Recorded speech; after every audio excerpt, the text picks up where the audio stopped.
Hello भाई, welcome back to the UFC दोस्त YouTube channel. आज के वीडियो में हम डिस्कस करने वाले हैं UFC 294 के मेन इवेंट फाइट के बारे में, जिसमें इस्लाम महाचेव अपनी बेल्ट डिफेंड करेंगे चार्ल्स ओलिवेरा के अगेंस्ट। और इस फाइट के ऊपर काफ़ी सारी नई डिस्कशन स्टार्ट हुई है अपनी कम्युनिटी में, जैसे कि चार्ल्स ओलिवेरा का क्या माइंडसेट रहने वाला है, चार्ल्स ओलिवेरा के पास कुछ खोने को नहीं है इस फाइट में।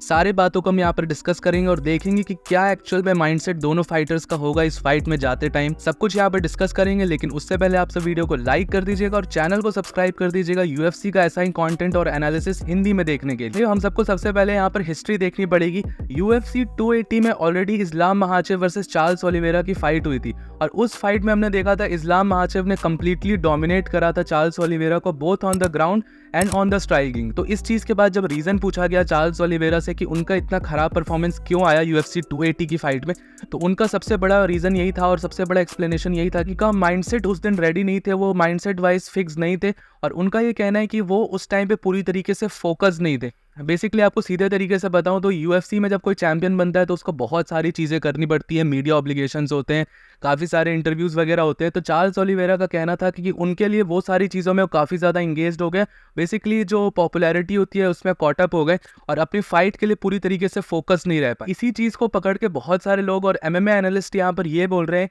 कि इस फाइट में चार्ल्स ओलिवेरा के लिए कुछ भी लूज करने के लिए नहीं है, क्योंकि ऑब्वियसली टाइटल वो पिछली बार ही हार चुके थे जो टाइटल फाइट थी। अब उनके पास टाइटल है नहीं, वो एज अ चैलेंजर फाइट करेंगे और इस्लाम महाचेव पे बहुत कुछ है यहाँ पर लूज करने के लिए। उनका टाइटल है, उनका जो बेसिकली जो उनकी लेगेसी है, उनकी विन स्ट्रीक है इतनी बड़ी, सब कुछ लूज करने के लिए इस्लाम महाचेव के पास है। तो क्या सच में यहाँ पर ऐसा है कि चार्ल्स ओलिवेरा के पास कुछ भी नहीं है खोने को और इस्लाम महाचेव पे सब कुछ है खोने को? तो देखिए, अगर आप ऊपर से टेक्निकली देखने जाएंगे, बाहर से कोई एक नॉर्मल पर्सन देखेगा जो फाइट गेम को उतने अच्छे से नहीं जानता है, वो डेफिनेटली ये सारी चीज़ें बोलेगा कि हाँ, अगर देखने में तो लग रहा है चार्ल्स ओलिवेरा पे प्रेशर बिल्कुल भी नहीं है, इस्लाम महाचेव पे इनफैक्ट ज़्यादा प्रेशर। भाइयों, अगर कोई भी यहाँ पर हार्डकोर फैन है उसको ये पता है कि कोई भी फाइटर कोई सी भी फाइट हो और स्पेशली UFC के अंदर टाइटल फाइट हो, कोई भी वो इजी फाइट नहीं होती है, दोनों फाइटर पे बहुत ज़्यादा प्रेशर होता है।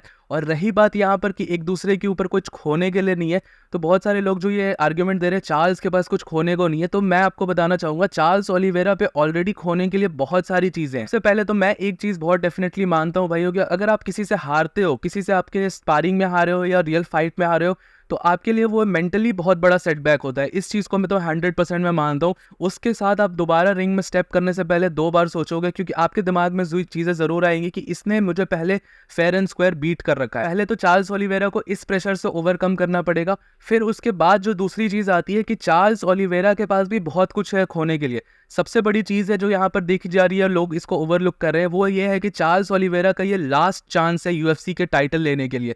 इसके बाद अगर वो इस फाइट में हारते हैं या इस फाइट में कुछ गलतियां होती हैं उनसे, तो उनको दोबारा UFC का टाइटल शॉट नहीं मिलेगा लाइट वेट डिवीजन में जब तक इस्लाम महाचेव चैंपियन है।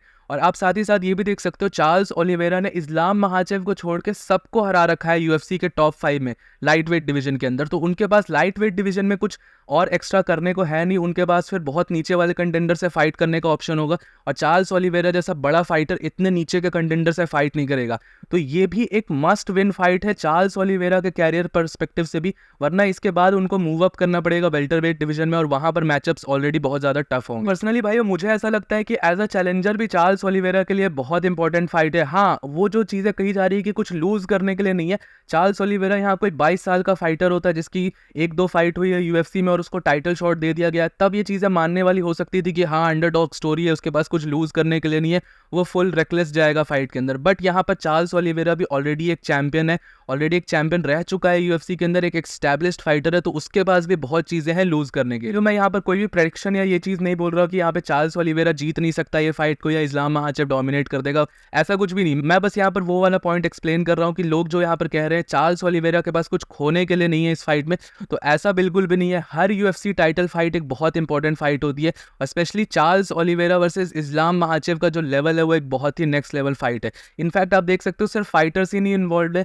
दोनों के जिम्स इन्वॉल्व है, दोनों की जो लेगेसी इन्वॉल्व है, दोनों ब्राजीलियन जिu-जित्सु वर्सेस सांबो को इसका एक अलग राइवलरी डाला जाता है, तो वो सारा कंटेक्स्ट भी इसमें इन्वॉल्व है, तो बहुत सारी चीज़ें इन्वॉल्व है और इनफैक्ट चार्ल्स ओलिवेरा के पास भी खोने के लिए बहुत सारी चीज़ें। बाकी भाइयों, आप सबका क्या ओपिनियन है इस टॉपिक के बारे में मुझे नीचे कमेंट सेक्शन में जरूर बताइएगा। जल्दी से चैनल को सब्सक्राइब कर दीजिएगा, वीडियो पसंद आई होगी तो इसको लाइक। टिल देन मिलता हूँ आप सबको नेक्स्ट वीडियो में अगले अपडेट के साथ।